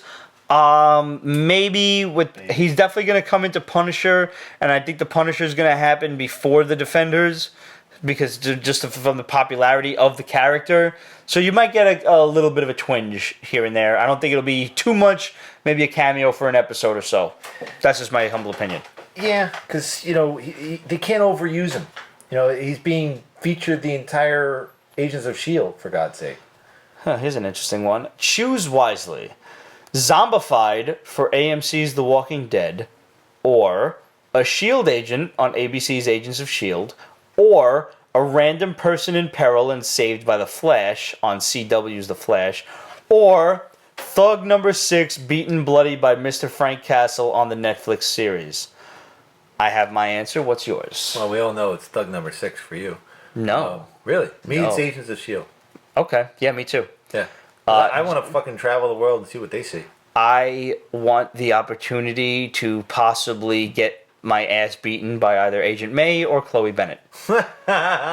Training partner Like, just, like, could you just do that whole jumping, flying armbar thing no, so my no. fucking hand and my face is just right in the fucking, just snatch, like, I'm teaching them jujitsu. And I'm just going to do the whole fucking Neo thing on them, you know, get in their fucking head. I'm just gonna do it once more. Just, It's pronounced Britsky.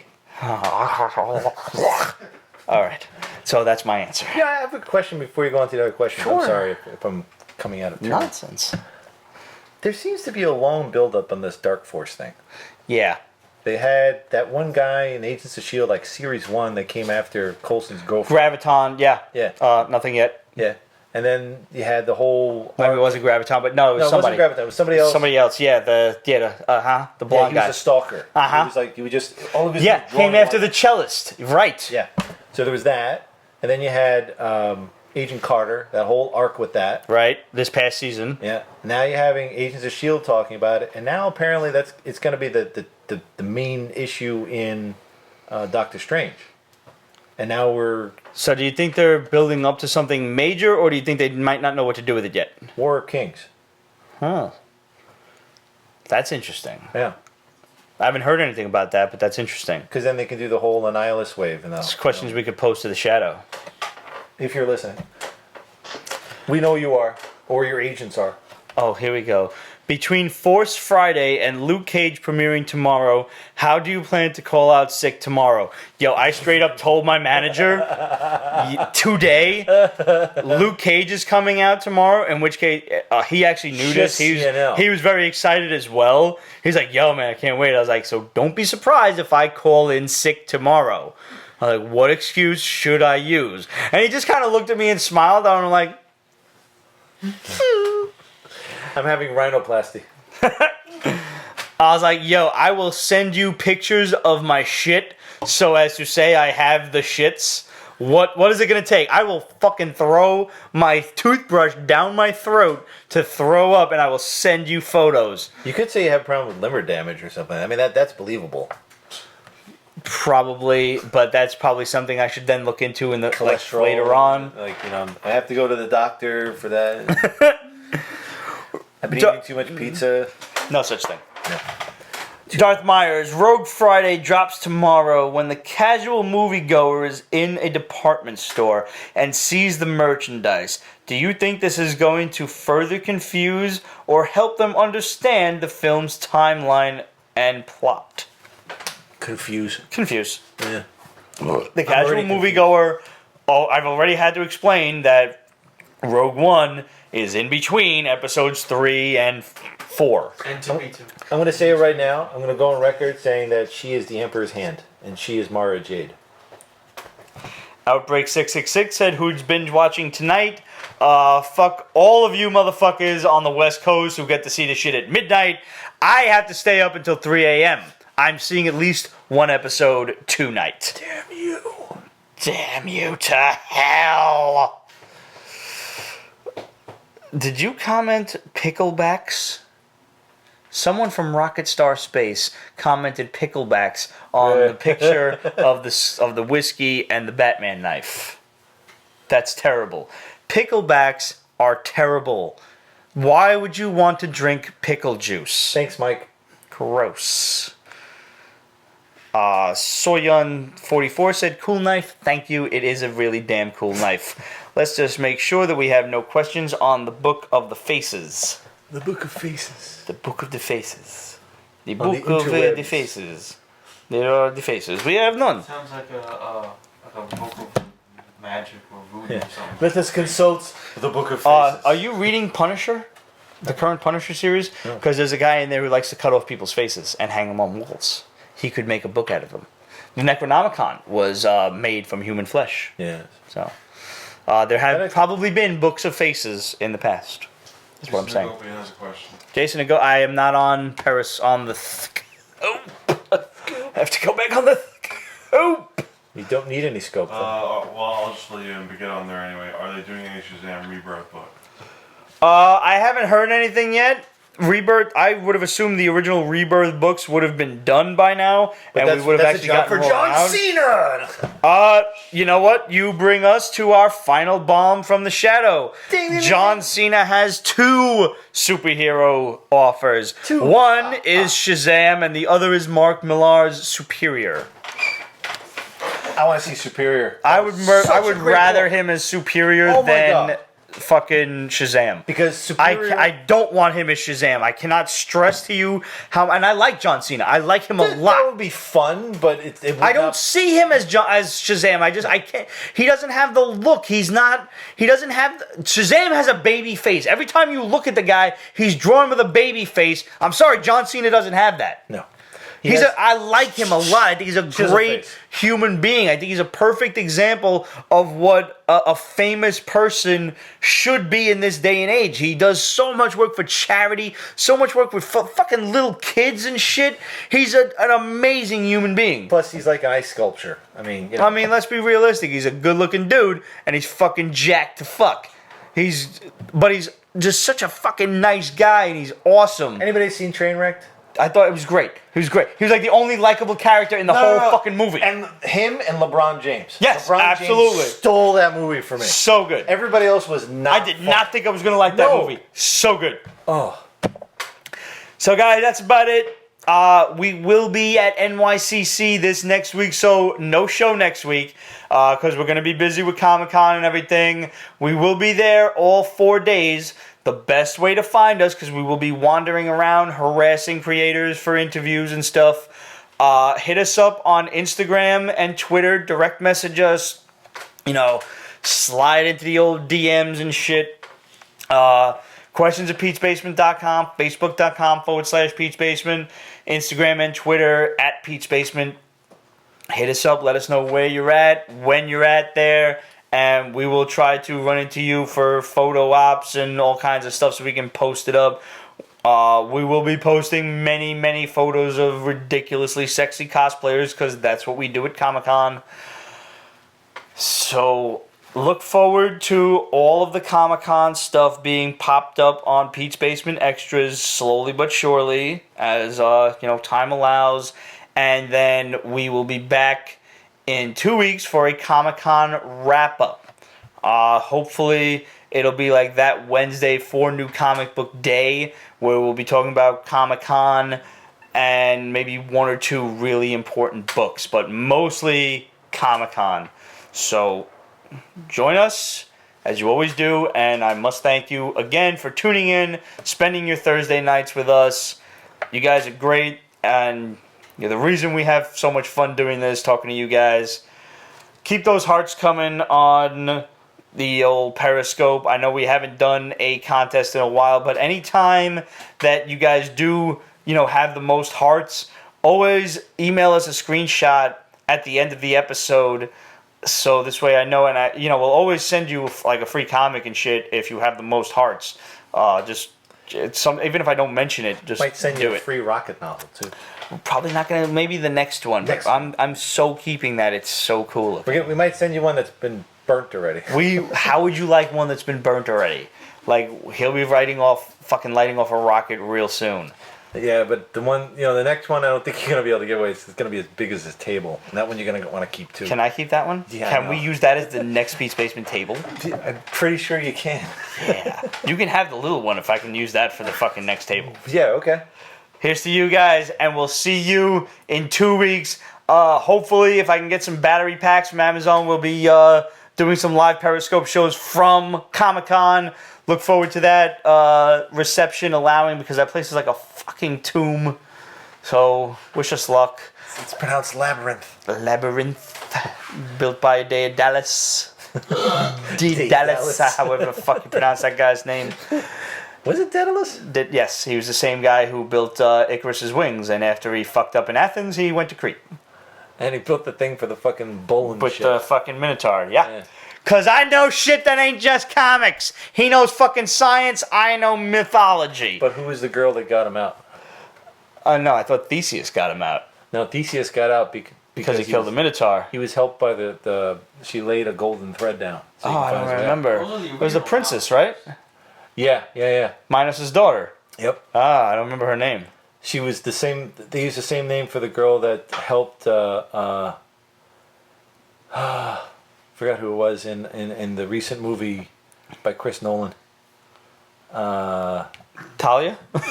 No, the one before that I don't know. with the aviator. What's his name? Oh, I didn't see that shit. No. Don't push. You'll Leonardo break your O-ring. DiCaprio. Leonardo DiCaprio was in it. Don't know.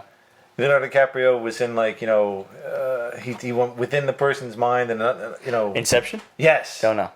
So the girl. I actually have never seen Inception. The girl that was the architect that helped him make the maze and get out of the maze was the same name. That's probably why they named her that. That's exactly why. That would be why. That's Chris Nolan and stupidity.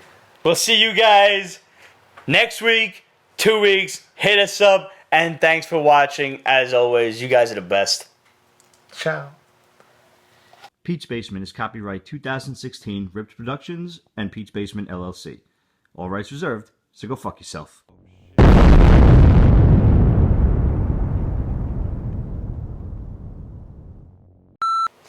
This is a monumental occasion. This is the very first time that Chris Craddock joins us without the suit on. Yeah, I was doing beat twists, getting all sweaty. I'm not putting a suit back on. Sorry. You're gonna have to explain to these people what a B-twist is, because as far as people are concerned, you might have been listening to like the Big Bopper. Well, to Chubby Checker? differentiate ourselves from just making rockets, I want to be the only rocket scientist that can do tricking, which is a form of gymnastics and martial arts. B-twist is kind of like where you do a sideways cartwheel and then turn in the air. Actually, it was done in Captain America: The Winter Soldier when he was fighting against Batroc the Leaper. Yeah. That one. Two just Yeah. said that. Oh, thank you. Yeah, Yep. and he did it right before he pushed back and said, "I thought you were more than just a shield." That whole thing. Right. Yeah. So do you have it down, Pat? Do you have it down to a science yet? No, I've got the takeoff. I've got the in the air, but twisting should I come down on my leg? Nope. Ah. But after that, it's the J-step cork, which is what Captain America did in Age of Ultron. When he went up in the air, twisted, they shot something underneath him, and he came down. Now you said you were training at the Brooklyn Zoo. Yeah, go Brooklyn. So do they like let the tigers out, and that's your inspiration to like jump over the fence? Like, oh fuck, tigers! No, they make it even more compelling. They have people that are much better than you go in front of you. Ah, that sucks. I mean, these guys make it look like it's a ballet. I mean, it's just like where does the power come from? It's just they float across the area. It's incredible. And they have next to us, you have Beat Boys doing all this breakdancing, and then there's this giant trampoline the size of your basement that people are literally running up the wall, coming back down, and running up the wall again. And next month, by the time you see us again, Pizza Appreciation Month will have officially started. Oh my God. October 1st. Saturday, unless I miss my count. I'm bringing DeFaro's. Yeah. Oh, nice. I think actually we should go to DeFara's. Pete's Basement DeFaro's. Yeah. Done. This won't let us in year it, though. actually, glad it came up. This year I will not actually be eating a slice of pizza every single day because cholesterol problems. Because heart attack. I'm not, actually, my heart is good. Just your veins. The rest of me probably should shy away from all of that cheese. And I just got my cholesterol back down, so if I tell my doctor that I'm just gonna eat a slice of pizza every day for a month, he'd probably fucking beat the shit out of me. He's Asian, so he probably knows kung fu too, and that's like one of those. That'd be epic though. It'd be like, okay, challenge accepted. And you guys go in the cat stance and Just throwing pizzas at him like ninja stars. Let's see if your kung fu can stand up against my karate. That was also an example of what I like to refer to as positive racism. Like, he's Chinese, he obviously knows how to fight.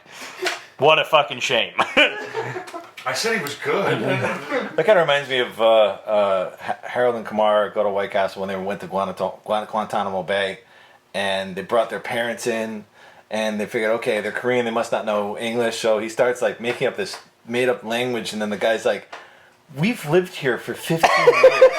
And then the guy's like, you're speaking a dialect I don't understand. So for this month, for Pizza Appreciation Month, we're going to showcase different pizza shops, some of the more famous shops throughout the city, like Lombardi's, L&B, New Park, DeFara's, and just, you know, if anybody who lives in the New York area has any suggestions, Totonos. excuse me, please, by all means, let us know. Questions at Pete'sBasement.com and just title that shit Pizza Month, and we'll check them. You know, if we can get there, we'll check them out. He cooks the pepperoni. That's one of my favorite parts. Yes. I hate when like pizza places they just got the pepperoni laying on the mozzarella, like when it's cooked like that and it curls up. Yep. Like, you know how people like roast marshmallows over a fire pit? Well, I was a fat guy, and I figured out that I could just take the rest of the antibiotics, put it on a little spigot, and pop it in the fire. So I'm sitting there roasting pieces of salami and pepperoni like, fuck all of you. That's a fucking brilliant idea. Sometimes I have them. Every now and then. Brilliant I mean, that's meat. That's what you have to do. You have to sear it so it. Yeah. And Keeps oh the my juices God, in. it was perfect.